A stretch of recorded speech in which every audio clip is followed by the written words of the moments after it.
Hi, this is Babak. In this video I'm going to continue my discussion on mathematical induction from a theory point of view. This is the fifth lecture in this series of lectures. First, let me have an overview of the content of this video. First, I will introduce you another variant of mathematical induction known as the backward mathematical induction, or BMI for short, in this video.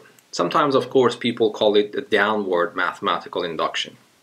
Then I will present a proof for the validity of BMI, and then I will end the video by introducing a classic example to show how BMI can be in practice employed to prove statements regarding natural numbers. Backward mathematical induction, BMI. Okay, let me read the statement of this variant of mathematical induction for you first.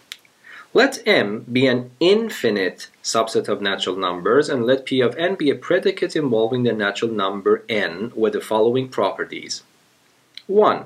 For every n in the set M, this is this set, P of n is true. So this means that P of n is true for infinitely many values. Which values we don't know, but we know that P of n is true for infinitely many natural numbers.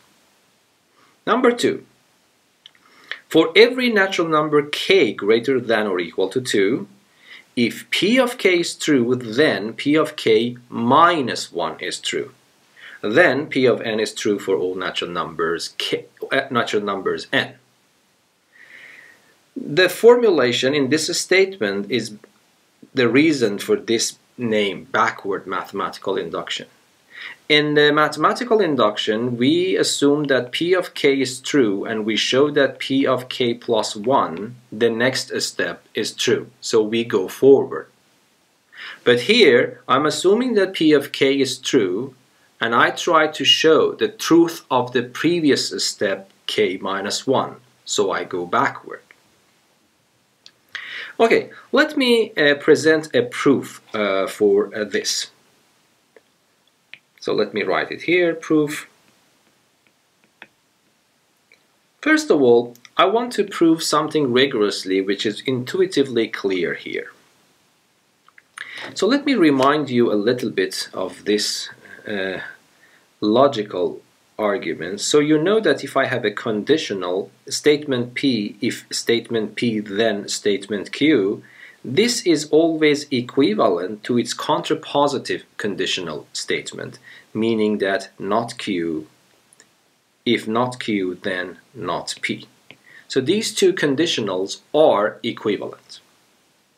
Now, let us look at this statement, the structure of the second statement. This tells that if P of k is true, then P of k minus 1 is true. So what does it mean? Let me write it. If P of k minus 1 is true, if P of k is true, then P of the previous step, k minus 1, is true. But so you see that this is a conditional statement, and every conditional statement is equivalent to its contrapositive statement. So this means that this is equivalent to saying this contrapositive statement, saying that if P of k minus 1 is false, then P of k is false. So first I want you to understand these two are equivalent. So this tells you that if kth step is true, then k minus first step is true as well. This is equivalent to saying that if k minus first step is false, then the next step, the kth step, is also false. These are equivalent. Okay, now my goal is to show this. I want to show that if P of s for some natural number s is false, I want to show that it remains false for any other natural number n greater than s. If P is false for a choice of n, say s, it remains false after that. Of course, this is intuitively completely clear. This tells me that if P of k minus 1 is false, the next one is false. Now you are telling me that P of s is false, so according to this conditional statement, I can conclude P of s plus 1 is false, and now that P of s plus 1 is false, I can conclude that P of s plus 2 is false, and because P of s plus 2 is false, I can conclude that P of s plus 3 is false, and so forth. So, but I want to put this in a mathematical rigorous way. I want to introduce you a new predicate and use the generalized principle of mathematical induction that we studied in the previous video to prove this intuitive idea. Okay? So let me just be formal and write this. First, we show that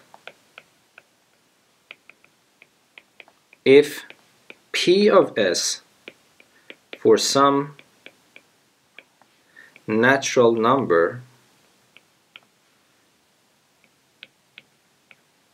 s is false, then for any natural number n greater than s, P of n is false. Okay? Of course, I told you that this is intuitively completely clear from this argument that I mentioned here, but let me be rigorous here. I introduce you a new predicate. Let Q of n be this predicate, that P of n is false. I want to show that this predicate satisfies the conditions for the generalized principle mathematical induction. Namely, I want to show that Q of s is true. Then I want to show that if Q of k is true, then Q of k plus 1 is true.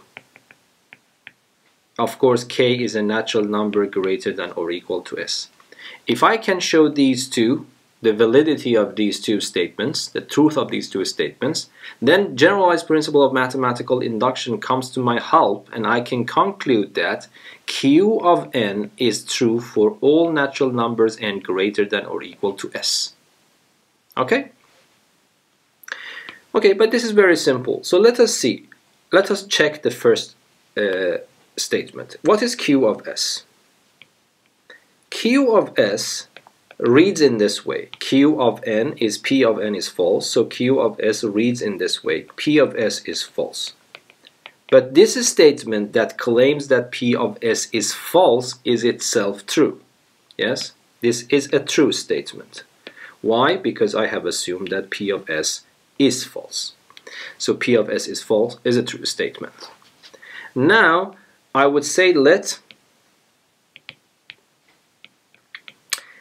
k greater than or equal to s be a natural number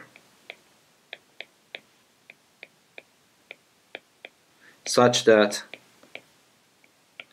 Q of k is true. We show that Q of k plus 1 is true. How should I show that? You are telling me that Q of k is true.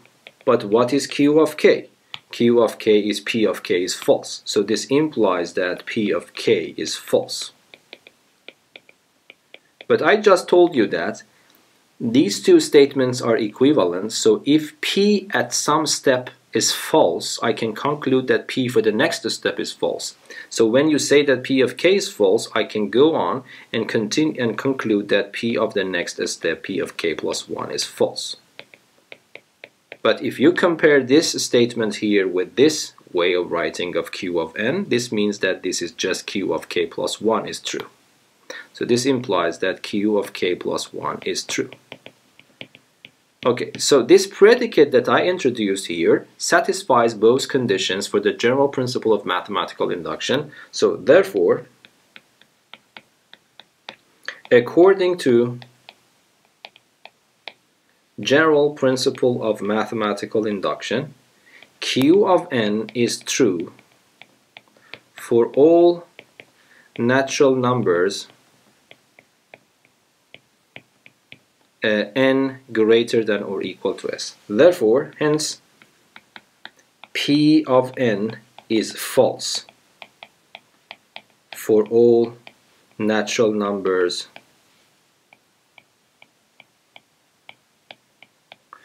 n greater than or equal to s. Okay, so let me write this here. So what I showed is this. If P of s is false, if P of s is false, and if I know that P of n, if I know that n is greater than s, then I can conclude that P of n is false. So this is what actually we showed here, which was of course very trivial based on that assumption. Okay, now I want to go to the other page and show that finally P of n is true for all natural numbers n. And I want to use the well-ordering principle as I did before. Okay, so if you recall, the starting point is this. I would say that let A be the set of all natural numbers such that my predicate P of n is false for them. We want to show that this is not possible, so we show that A is empty. A is empty. If not, what can I write? You are telling me that, okay, A is not the empty set. I myself know that A is a subset of n because of the construction of A. And now well-ordering principle comes to my help. Okay, and then let me write well-ordering principle. This will imply that A has a minimum. Okay, so I would say that let A be the minimum of my set. Okay, now when you say that A is the minimum of my set, what does this imply? This implies that A belongs to my set in the first place. And then when A belongs to my set, it means that it satisfies these two criteria, yes? So then it means that A belongs to n and P of A is false. Okay, so let me put this also in a box for the future reference. And let me make the box better. Okay. Now, what we want to do is this.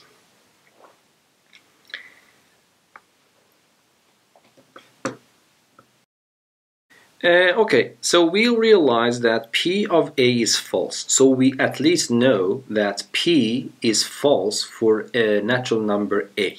Yes, but if I go back here, what I put in the box here, if P of S is false, and if I know that A is greater than S, then I can conclude that P of that greater number is also false. Yes? Okay, so here, what I understand is this. When you say that P of A is false, it means that P of A plus 1, P of A plus 2, and everything coming after A is false. So this means that, therefore,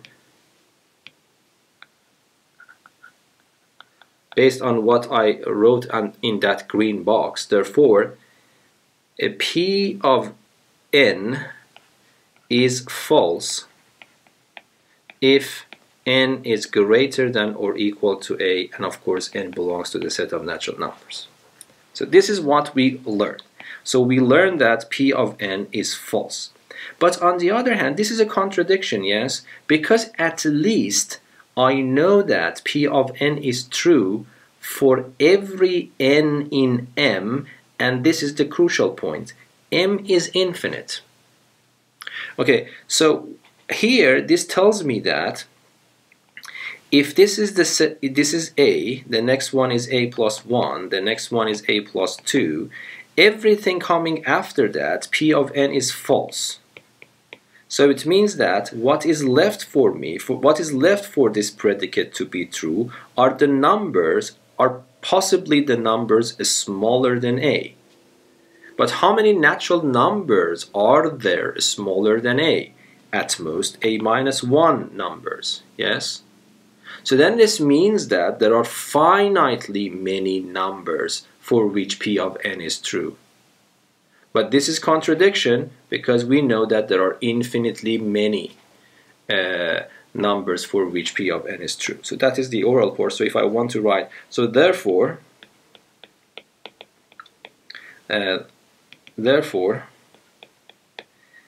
natural numbers, the number of natural numbers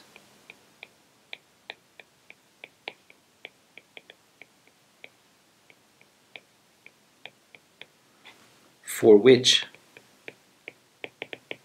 P of n is true is at most a minus 1. But this is contradiction with the fact that there are infinitely many natural numbers for which P of n is true, and this contradicts the first property.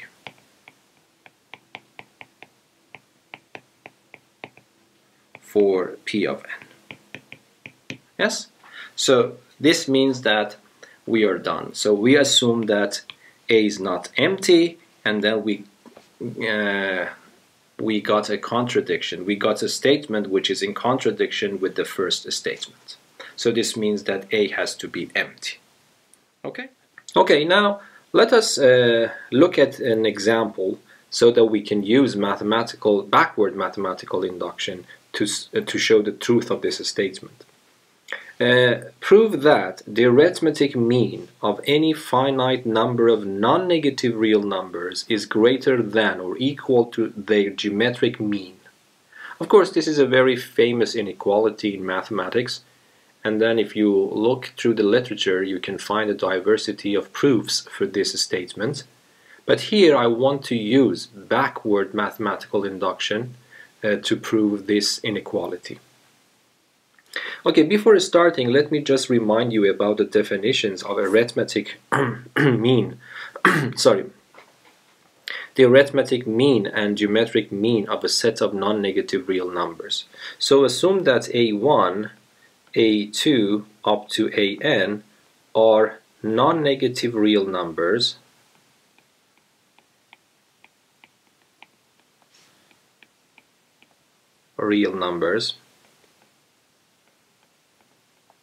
For this set of real numbers, I denote the arithmetic mean of these numbers by this symbol. Capital A of these numbers is defined to be this fraction.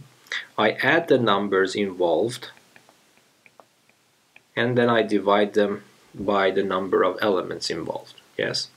And then the geometric progression, the geometric mean is also denoted by a similar notation, which is defined to be the nth root of the product of these numbers. Okay? And whenever I don't need to know exact numbers involved, I summarize this by this symbol. I just simply write it as A sub n, and I write this simply as G sub n. Here, the goal is to show that for any given set of non-negative real numbers, I want to show that A sub n is greater than or equal to G sub n. So in principle, the predicate that I want to show its truth using the backward mathematical induction is this: an is greater than or equal to gn. In order to be able to apply backward mathematical induction, if I go to the previous slide here, you see that I need to show that that predicate is true for an infinitely many natural numbers. Okay? Here, the infinite subset of natural numbers that I want to work with is the subset of natural numbers that can be written as a power of 2. Okay, so I would say that we first show that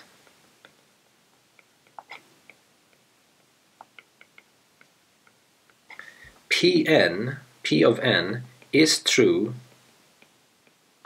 for infinitely many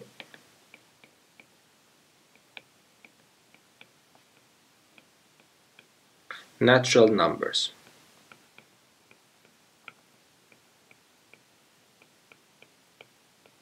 Okay? But because of technicality, this subset that I will introduce you right now is the best choice. In particular,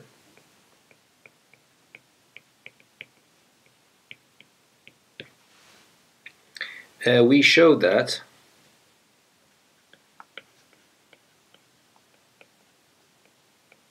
P of n is true if n is a power of 2.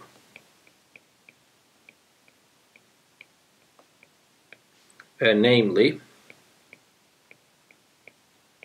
we show that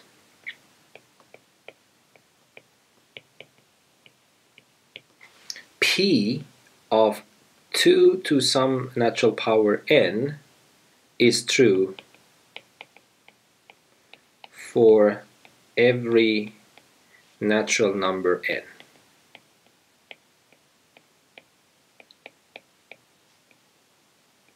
Yes?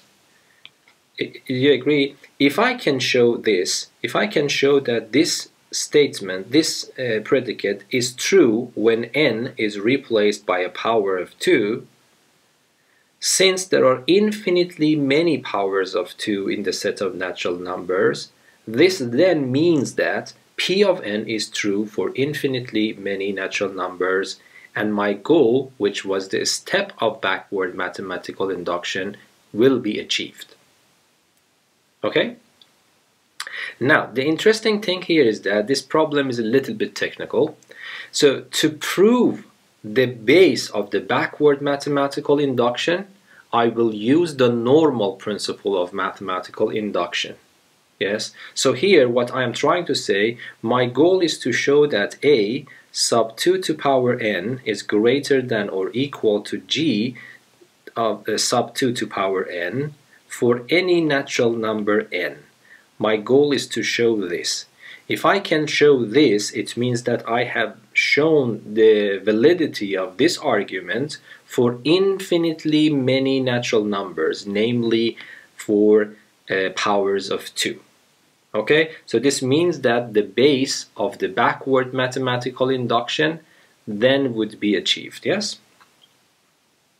Okay, but to prove this one itself, I want to use the principle of mathematical induction on n itself. So this is induction inside another induction. Okay? So, how should I do that? So I would say that, okay, let me introduce a new predicate. I will call it Q of n, and I define it to be P of 2 to the n. My goal, and then what is this one? This is a sub 2 to the n is greater than or equal to g sub 2 to the n.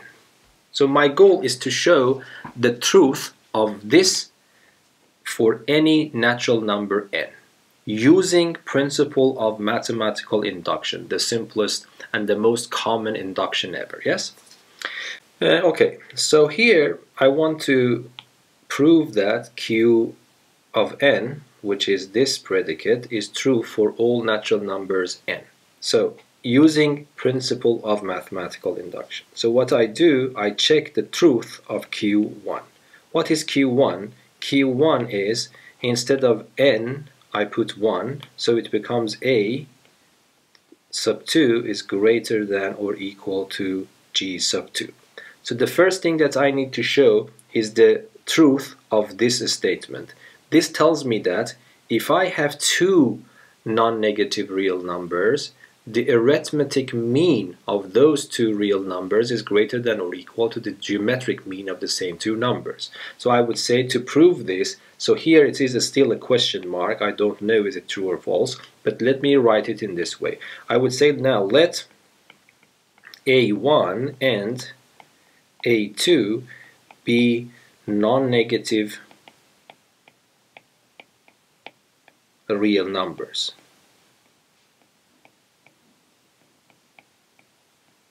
So then what happens? So if I ask you what is A2, you would say this is A1 plus A2 divided by 2.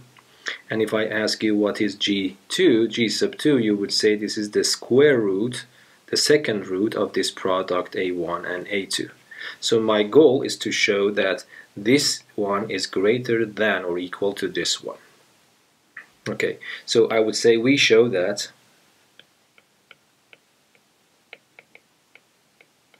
A1 plus A2 divided by 2 is greater than or equal to the second root of A1, A2.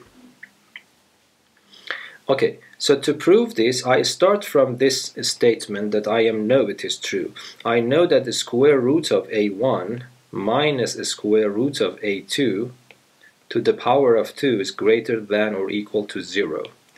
It doesn't matter which one is bigger, this difference to the power of 2 is a non-negative number. Then what I do, I expand this. It becomes the first one to the 2 minus 2 times the first one times the second one, which becomes A1, A2, and finally the second one to the 2, which is A2. It's greater than or equal to 0. I move the negative term to the right. It becomes A1 plus A2 is greater than or equal to 2 times the square root of A1, A2, and then finally I divide both sides by 2, so this becomes A plus A2 divided by 2, which is greater than or equal to the square root of A1, A2. And I am done. Yes? So at least we were able to show that Q of 1 is true. So now we know that this is true. Yes? Let me make it a little bit smaller so we know that this is now true. Okay, here, now we assume that, now we say let K be a natural number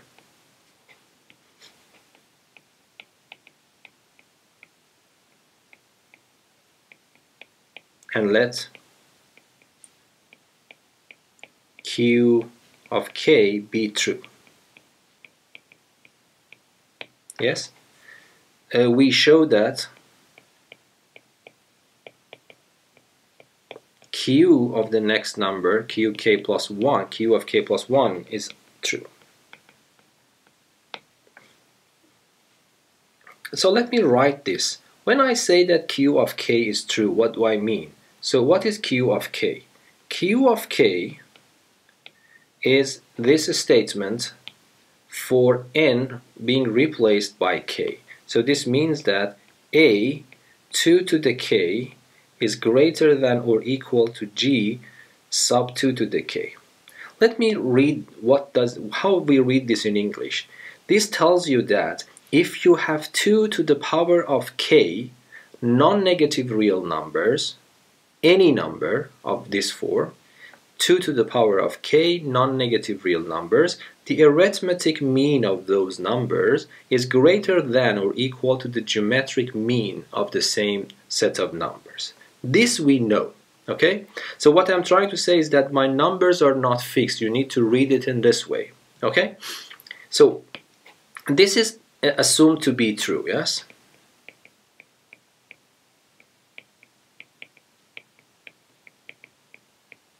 Now my goal is to show that Q of K plus 1, let me write it down. So how does this read? This reads in this way. A sub 2 to the K plus 1, I am replacing n with K plus 1 everywhere. And then G of 2 to the power of K plus 1. We want to show that it is true. We want to show that this one is also true. But I just want to mention this thing to you, that don't think that the numbers involved here, some of them are the same numbers. It might be they are the same numbers, but this is not the case. this is not an obligation. This tells you that if you have 2 to the power of k non-negative numbers, then the arithmetic mean is greater than or equal to the geometric mean. Now this wants to tell you that if I have 2 to the power of k plus 1 non-negative real numbers, it is also the same that the arithmetic mean is still greater than or equal to the geometric mean. Okay, so the numbers involved in making these arithmetic and geometric progressions are do not overlap necessarily with the numbers involved here. You need to read this statement in the way that I just read it for you. Okay, so my goal is to show this. So let me go to the next page. What should I say? I would say let a sub 1, a sub 2, up to a sub 2 to power k plus 1 be 2 to power k plus 1 non-negative real numbers. Okay?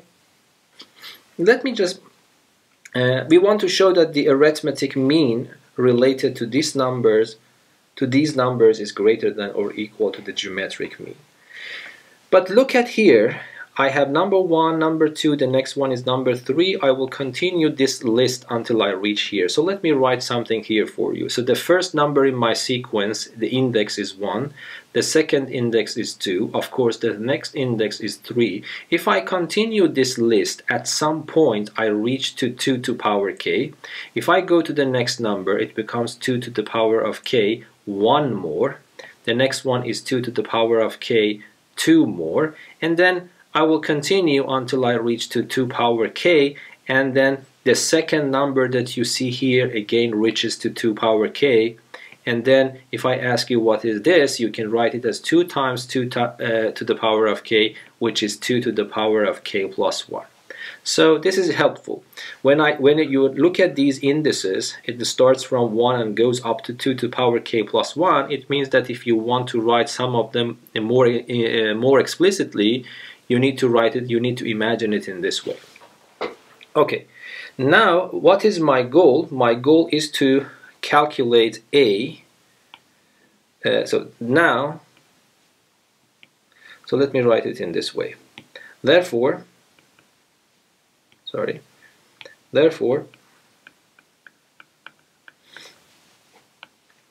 a sub 2 to power k plus 1 for these numbers is equal to the sum of them, a1 plus a2 up to a sub 2 to power k plus 1, divided by the total number of these numbers, but there are 2 to the power of k plus 1 numbers involved.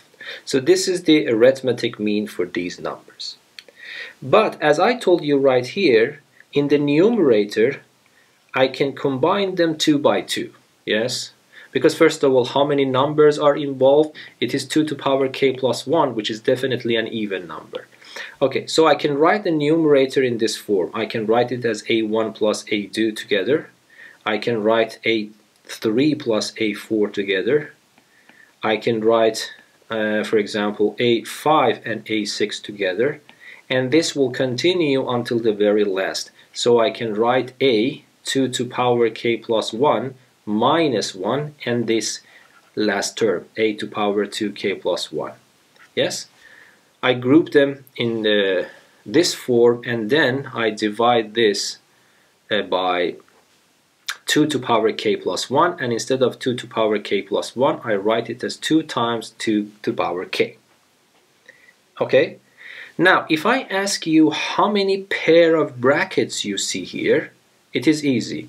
The total number of terms is 2 to power k plus 1, but I have divided them in the groups of 2, so the total number of pair of brackets you see is this number, which is 2 to power k.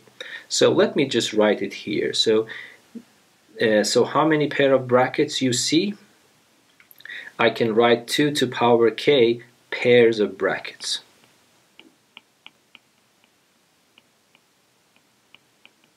Okay, so this is a, so far the calculation shows that this expression here is equal to this expression. Okay, now what I can do, I can divide the numerator and the denominator by 2. So all these terms should be divided by 2, and when I divide the denominator by 2, this denominator is gone. So I can write it in this form. I can write it as a1 plus a2 divided by 2 plus a3 plus a4 divided by 2 plus a5 plus a6 divided by 2, and this will continue until the very last pair of brackets, a to the power of 2k plus 1 minus 1 plus a sub 2 to power k plus 1, and then I have divided by 2, and then the whole expression is again divided by 2 to the power of k. Okay, now let me call this number, for example, in your head, you can call it alpha 1, you can call this number alpha 2, you can call this number alpha 3, and finally, what can I call it? Because I told you how many pair of brackets are involved, 2 to the power of k, so I can call it alpha 2 to power k. So for the time being, let me write it down. It becomes alpha 1 plus alpha 2 plus alpha 3, and then up to alpha 2 to the power of k divided by 2 to the power of k. Now if I ask you what do you see here, first of all, because A's are non-negative, it is clear that all these alphas are also non-negative. If I ask you what do you see now, you would say that I see the arithmetic mean of these numbers now. They have been added and the sum is divided by the total number of numbers involved, yes? So that is the arithmetic mean of 2 to the power of k numbers. So if I want to write this, it is actually the arithmetic mean of which numbers? Of these numbers, alpha 1, alpha 2, up to alpha 2 to the power of k. How many terms? 2 to power k numbers. Okay, so if I want to write it simply, I can write it as a sub 2 to power of k. Yes? Now if I go to the previous page, based on the assumption of the induction, I know that the arithmetic mean of any set of 2 to power k numbers is greater than or equal to their corresponding geometric mean. So this means that this is definitely greater than or equal to the geometric mean of those numbers. If I want to expand it, I should write it in this form. The geometric mean of alpha 1, alpha 2, up to alpha sub 2 to the k. Okay? Here, so why this is correct? Because of the assumption, of the hypothesis of this mathematical induction. Okay, now let me rewrite this again by the definition. What is the definition of this? It is this root. Yes, so it is the 2 to the kth root of the product of these numbers involved. Okay? Now let me put these alphas back. Okay, so let us see how it goes. So this becomes equal to, so I need to be a little bit more careful here. So here, instead of alpha 1, I write a1 plus a2 divided by 2. And instead of a2, I write a3. Instead of alpha 2, I write a3 plus a4 divided by 2.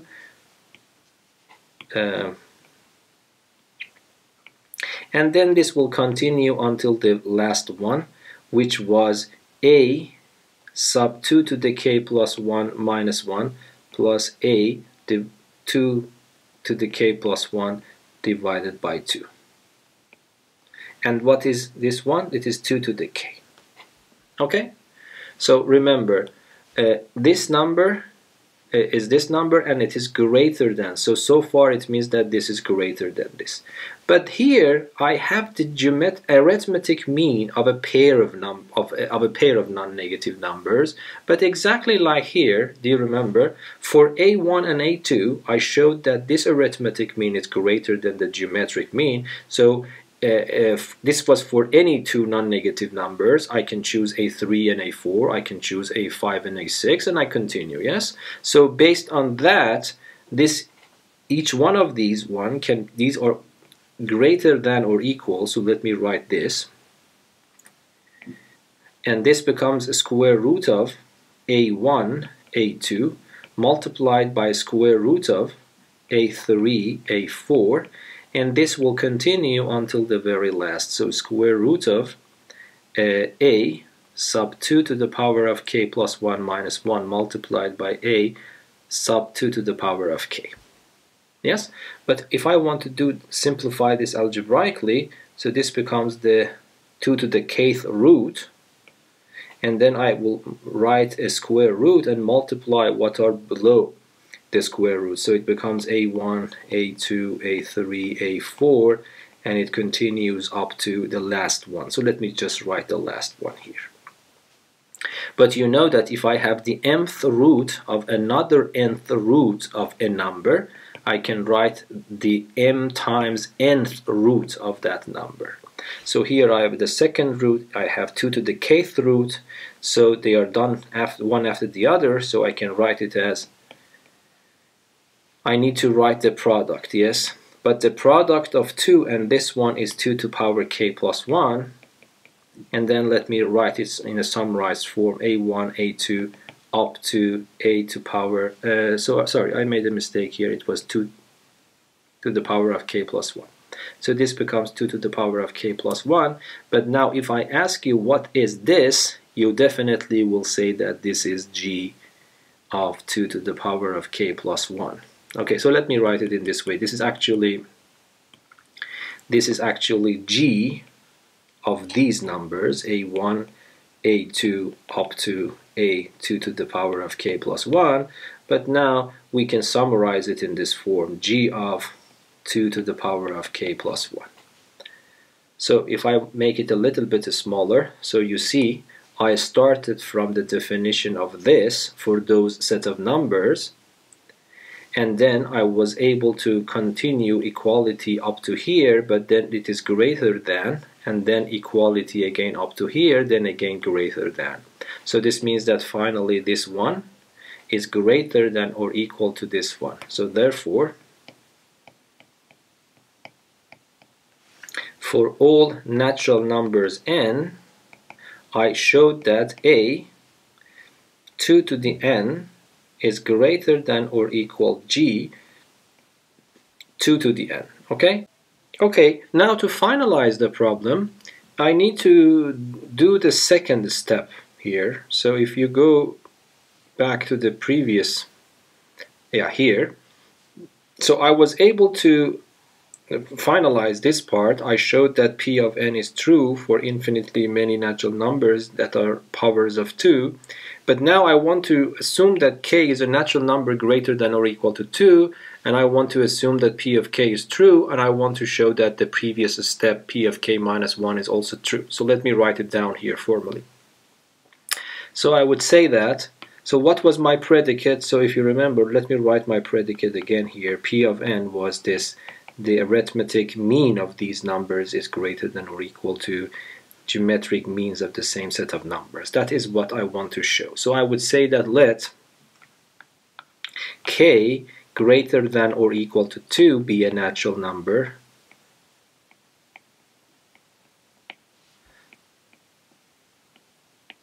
such that p of k is true,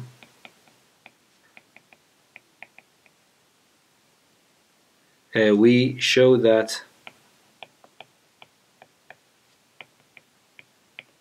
p of the previous step, pk minus 1, is true.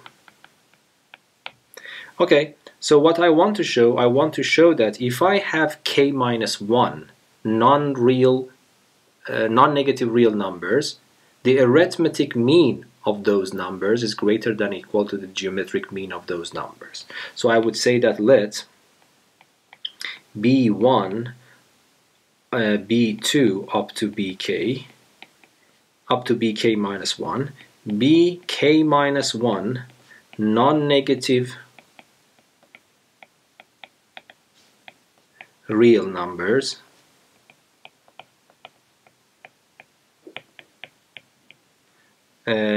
we show that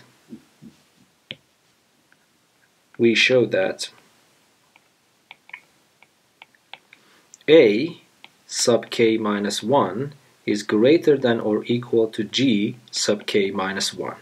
Yes, here what I mean by A sub k minus 1, A sub k minus 1 is the arithmetic mean of these numbers. Yes, and G sub k minus 1 is the geometric mean of these numbers. So k minus first root of this product, b1, b2 up to bk minus 1. Okay, my goal is to show that this is true. But the problem is that the only thing that I have at my disposal right now is the truth of p of k. So I have to find a way to use the truth of p of k. Why I say that we have to find a way? Because the assumption here is about k numbers. Okay, but here I want to talk about k minus 1 numbers. So if I want to use this, I have to invent a trick. And the trick is very nice. The trick is that you consider these numbers, which are k minus 1 numbers, and then you add this number to your list. In total, you will get k numbers. So let me elaborate on this a little bit here. So here, I would say consider the following a k non-negative real numbers.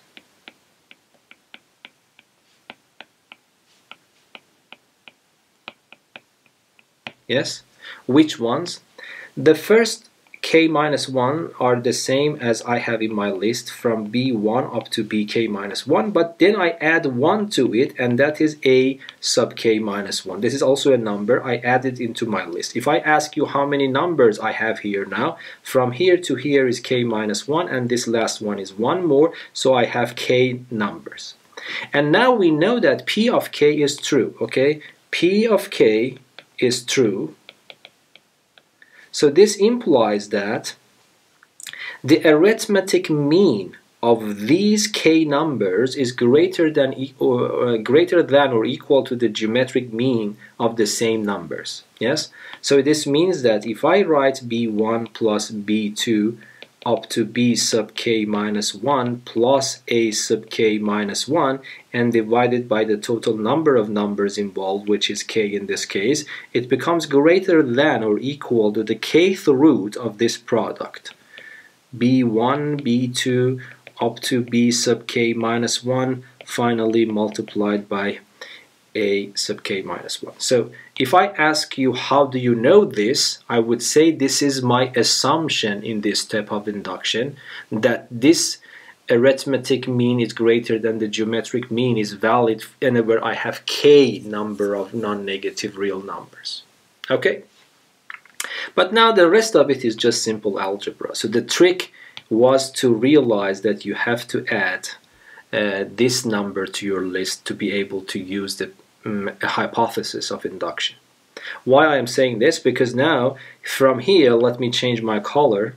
So if I ask you what can you conclude from this, if you multiply both sides here by k minus 1, what you get is b1 plus b2 up to b sub k minus 1 is equal to k minus 1 times a sub k minus 1.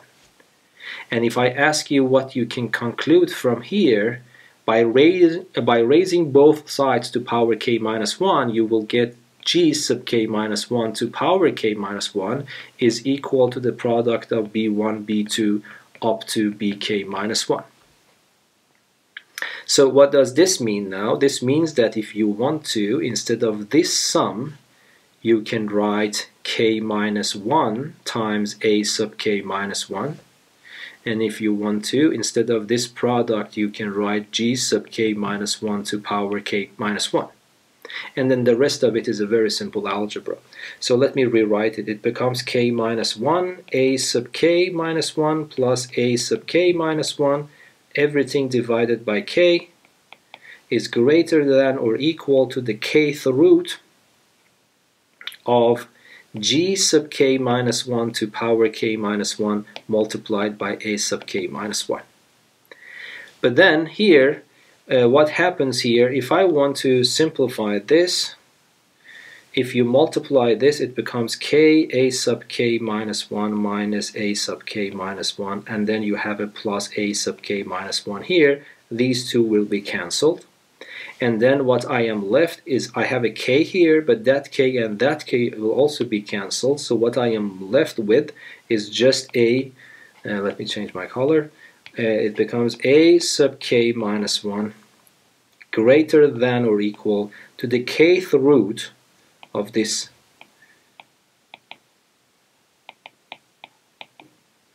And then I raise both sides to power k. It becomes a to power a sub k minus 1 to power k is greater than or equal to g sub k minus 1 to power k minus 1 multiplied by 1 extra a sub k minus 1. Now I divide both sides by a to a sub k minus 1, so this becomes 1 power less. Yes, so it becomes a sub k minus 1 to power k minus 1 greater than or equal to g sub k minus 1 to power k minus 1. Then I take the k minus first root from both sides. I can do that because these numbers are non-negative. Then I conclude that a sub k minus 1 is greater than or equal to g sub k minus 1, and that is exactly what I wanted to show. Okay, I hope that this video has been useful for you. I will put the link to the PDF file that you see here below this video. Until the next video, be safe and goodbye.